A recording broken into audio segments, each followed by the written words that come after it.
Cada cosa se esfuerza, en cuanto está en ella, por perseverar en su ser. Baruch Spinoza. Ética demostrada según el orden geométrico. Parte tercera, proposición 6.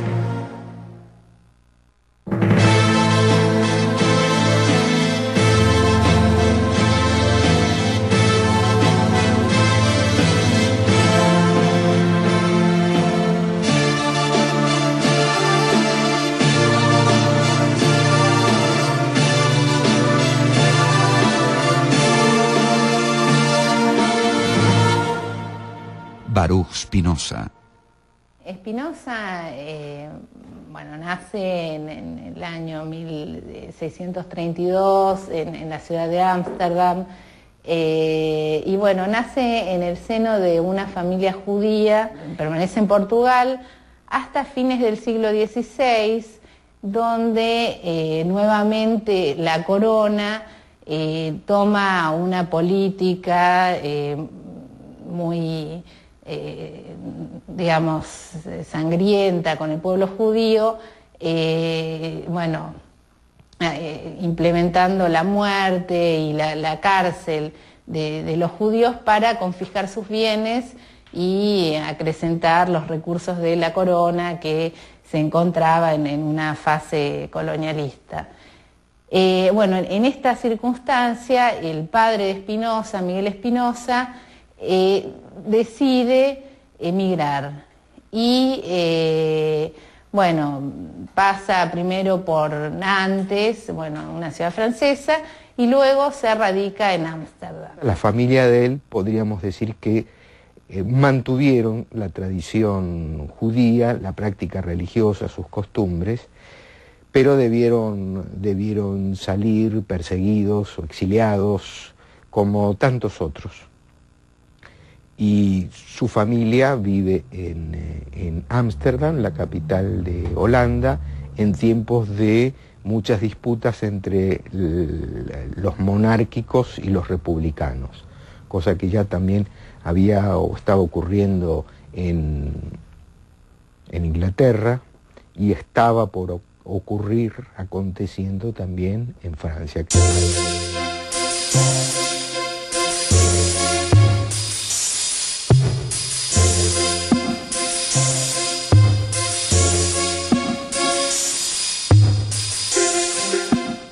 Baruch Spinoza, también conocido como Benedicto Spinoza, perteneció a una familia que ocupaba una buena posición en la comunidad judía de Ámsterdam.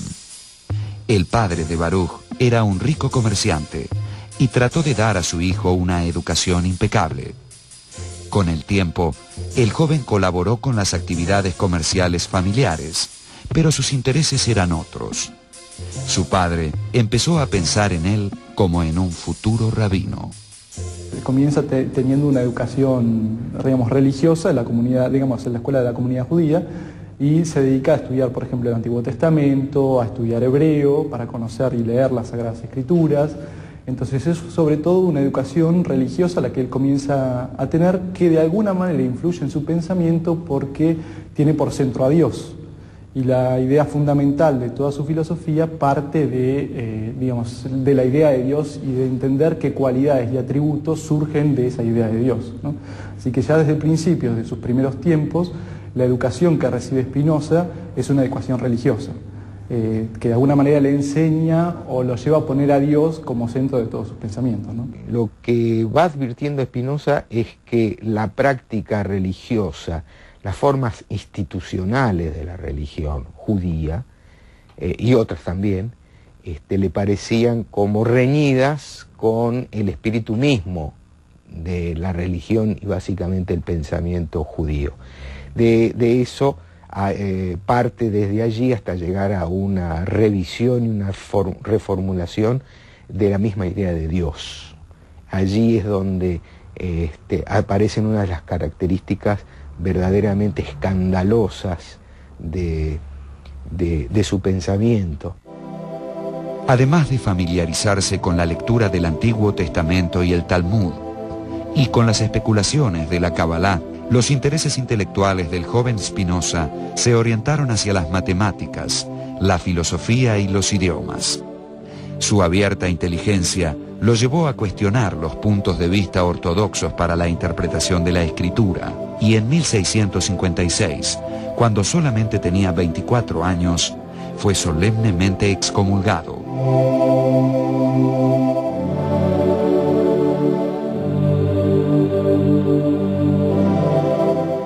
De modo que a partir de ese momento quedó prohibido a cualquier miembro de la comunidad judía leer sus textos, relacionarse con él e incluso acercarse físicamente a su persona.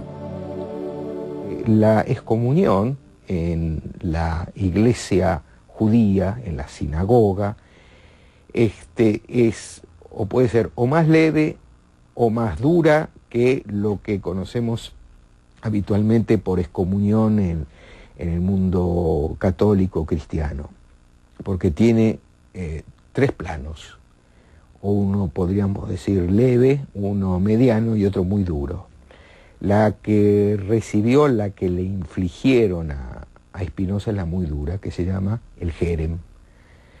El jerem es una maldición prácticamente, serás maldito de día y de noche, y los animales, y en fin, y que es ilevantable. Quien recibe el jerem lo recibe para siempre. Los motivos de la dura condena aplicada a Spinoza hay que buscarlos en sus primeros escritos filosóficos. Allí planteaba que Dios no era solo espíritu eterno, sino también cuerpo infinito. En ello partía de la filosofía de Descartes, corrigiéndola. Si Descartes afirmaba que había dos sustancias, la extensa y la pensante, Spinoza entendía que ambas eran en realidad modos de una única sustancia superior, que era Dios. Pero, de este modo, al conferir la extensión infinita a la sustancia divina, se la identificaba con el universo, con la naturaleza. Para los rabinos, esto era simple panteísmo. Entonces, si en lugar de postular un Dios, tal como lo postuló la religión judeo-cristiana, nosotros postulamos un Dios que sea a la vez sustancia y que a la vez se identifique con la totalidad de la naturaleza, entonces no vamos a caer en ese orden de inconsistencia lógica. ¿Por qué? Porque justamente Dios va a ser absolutamente infinito. ¿Por qué? Porque va justamente a comprender dentro de sí la totalidad de lo real. Y además, Dios va a ser absolutamente perfecto. ¿Por qué? Porque justamente no queda nada fuera de sí, ninguna perfección posible o resto de realidad queda fuera de Dios como entidad. Obviamente, Spinoza iba a ser acusado de panteísmo, pero hay que tomar en cuenta que el panteísmo de Spinoza no es un panteísmo al modo místico o al modo en que muchas veces intentó comprendérselo o incluso reprochárselo. El Dios de Spinoza es un Dios que contiene en sí mismo la totalidad de lo real y es una especie como de entidad lógica de la cual se va derivando justamente lo real. Dios existe pero no es trascendente. ¿Qué es si no es trascendente? Es inmanente a la realidad misma. Por lo tanto, una relación entre personas es una relación en donde la actividad de Dios está presente, porque no nos trasciende. Quiere decir que las relaciones que vinculan a los seres y las cosas entre sí, por allí está circulando la idea de Dios. No es ninguna figura eminente, ninguna entidad moral, ningún ser todopoderoso, sino que lo todopoderoso es la naturaleza misma. Spinoza dice que concebir a un Dios que no es extenso es quitarle una de sus perfecciones. Entonces, un Dios absolutamente infinito no solamente tiene que incluir el pensamiento, sino que además tiene que incluir la extensión. Ahora bien, ¿qué es esta extensión? Este atributo, que es la extensión, en realidad está conformado por la totalidad infinita de los cuerpos. Esto es por el aspecto que presenta la totalidad de los cuerpos constituyendo al universo. Ahora, ¿qué pasa? Esta totalidad de los cuerpos en realidad es una especie de sistema cerrado. Hoy en día podríamos decir, y este es un anticipo realmente revelador de Spinoza, que el sistema de la extensión es un sistema de energía. ¿Por qué? Porque en realidad los cuerpos están constituidos por corpúsculos que van cambiando de forma y van adquiriendo nuevas configuraciones de forma permanente.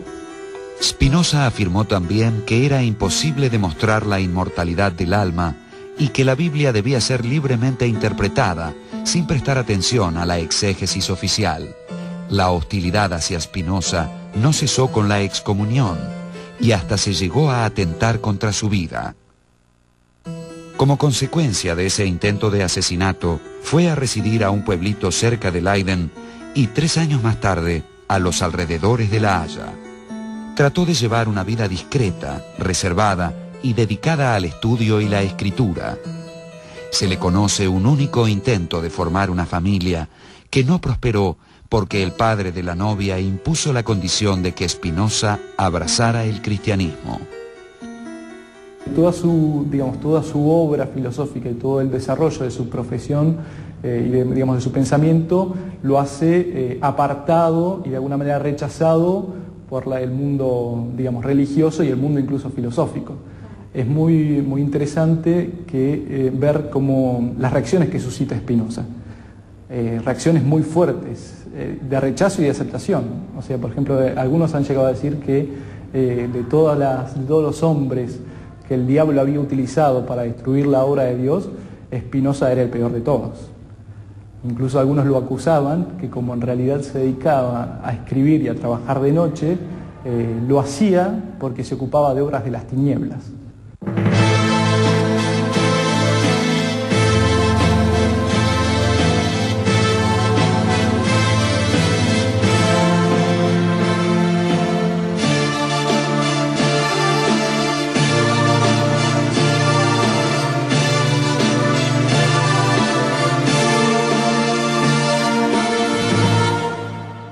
Baruch Spinoza.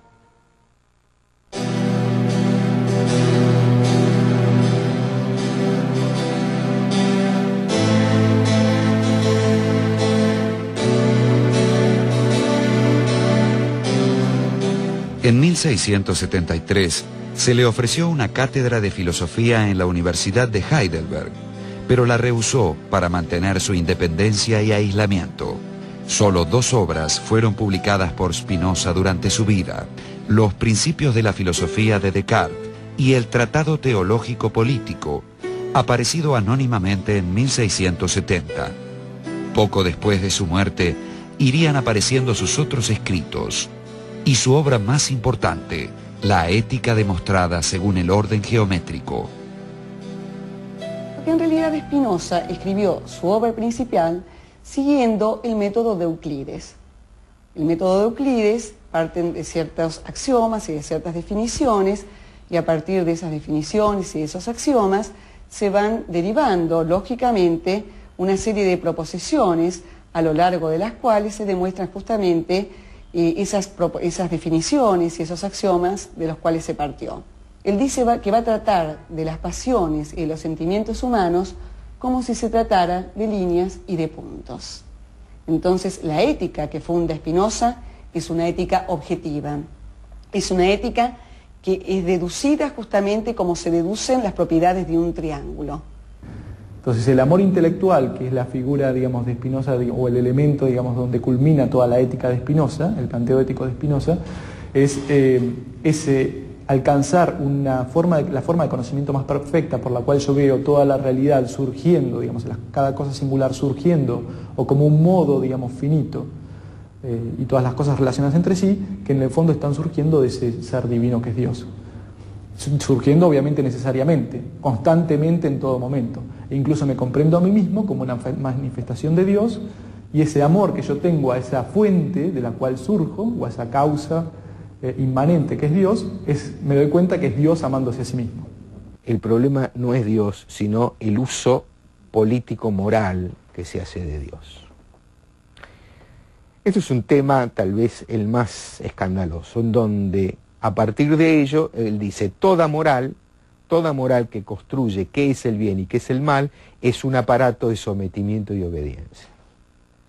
De ahí que su libro principal, La ética, sea el texto más escandaloso, donde dice son las relaciones entre las cosas y entre los hombres las que establecen lo bueno y lo malo. No existe el bien y el mal, sino lo bueno y lo malo. ¿Qué es lo bueno? Aquello que, no siendo yo mismo, me afecta y me produce sentimientos de alegría. Me compone. Aquella otra cosa que el término que utiliza son encuentros, que se generan encuentros y composiciones. Lo que genera desencuentros y descomposiciones en las afecciones entre los seres y las cosas son las pasiones tristes. Spinoza, tanto en la ética como en su tratado político, hace una crítica muy fuerte a aquellos filósofos y teólogos que tratan a las pasiones humanas como si fueran pecados o vicios de una recta razón.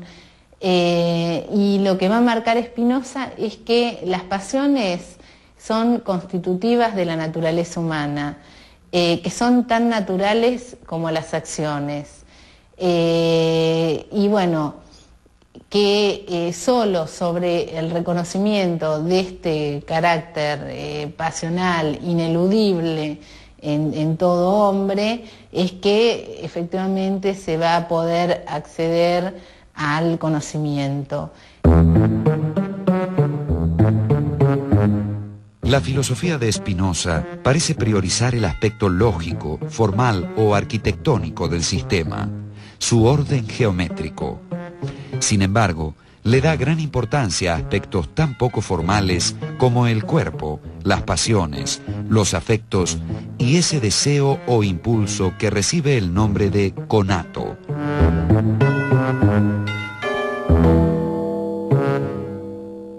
Concretamente dice Spinoza que todas las cosas particulares, todos los cuerpos particulares, justamente se encuentran en interconexión.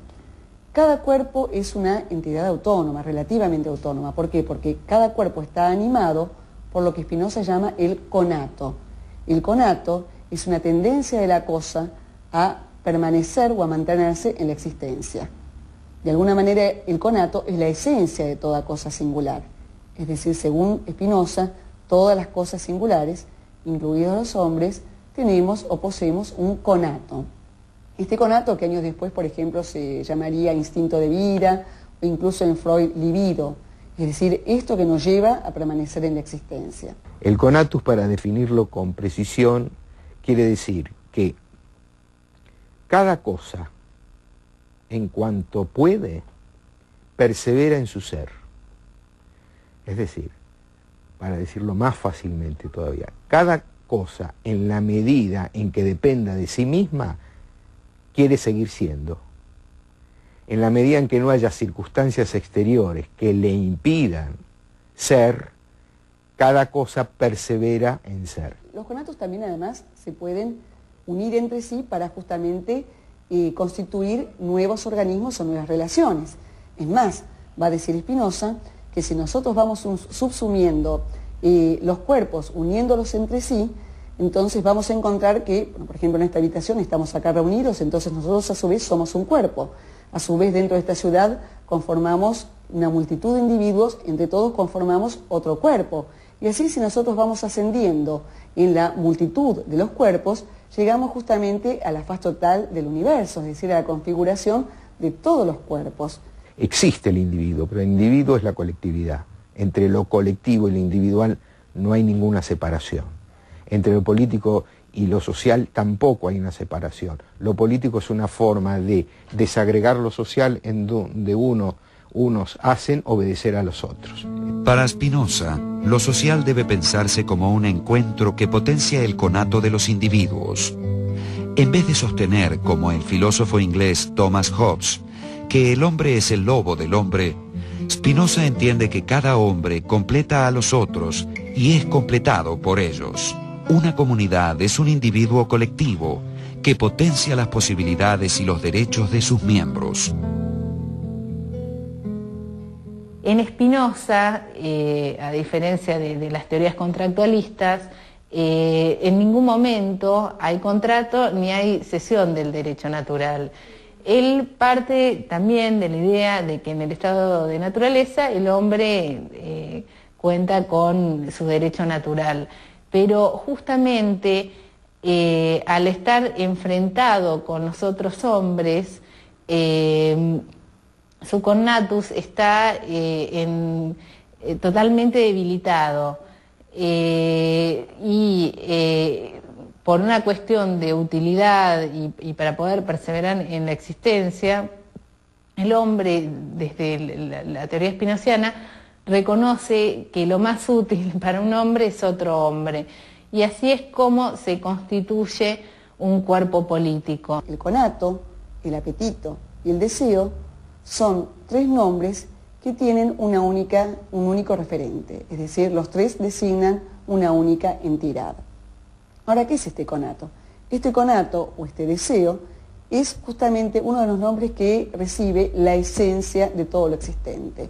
Según Spinoza, nosotros somos conato, nosotros somos deseo.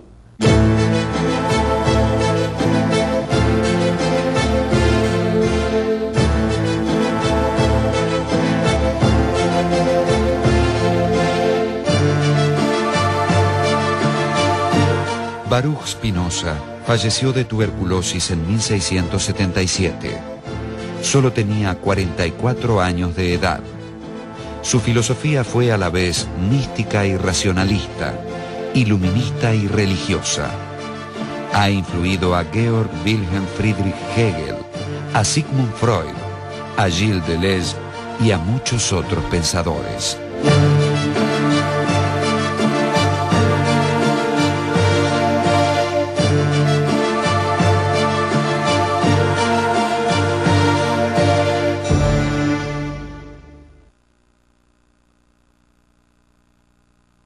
Hay un antes y después de la lectura de Spinoza. Podríamos decir, te da vuelta la cabeza. Pero al decir te da vuelta la cabeza, en términos spinozianos, te da vuelta el cuerpo. Nadie sabe lo que puede un cuerpo. La idea de pecado, la idea de culpa, la idea de mal, la idea de envidia, la idea de rencor, la idea de odio, es completamente expulsada de la concepción spinoziana. Lo que hay es positividad, encuentros, composiciones, relaciones, vinculaciones limitadas, precarias, porque somos modos precarios de una totalidad. Si bien Spinoza era un filósofo del siglo XVII, su obra no deja de aportarnos una serie de caminos para interpretar la política, y bueno, para pensar la realidad. La filosofía tiene eso que de algún modo siempre nace en una época, en un contexto determinado, una situación política, económica determinada, desde la cual el filósofo habla. Pero al mismo tiempo tiene algo perenne que le permite perdurar en el tiempo y volver a hablar de él, y que en algunas cosas vuelva a conmover. Las ideas que alguna vez algún filósofo planteó en algún momento de la historia de la filosofía, ¿no? Entonces Spinoza tiene eso. Uno puede volver a leerlo, y si bien hay mucho contexto en su obra también hay un valor que es eterno, por el cual uno lo puede traer de nuevo y hacer una lectura y encontrar algo interesante para el mundo contemporáneo. Uno puede pensar si acaso este programa de Spinoza no es demasiado ambicioso, es decir, pretender que nosotros veamos como seres finitos las cosas desde la especie de la eternidad, como la vería este Dios sustancial que Spinoza nos propone, tal vez quizás es una exigencia demasiado ardua. Sin embargo, el mismo Spinoza termina su ética con las siguientes palabras: todo lo excelso es tan difícil como raro. Esto es, él reconoce realmente que no es fácil lograrlo. Sin embargo, tenemos que intentar hacerlo.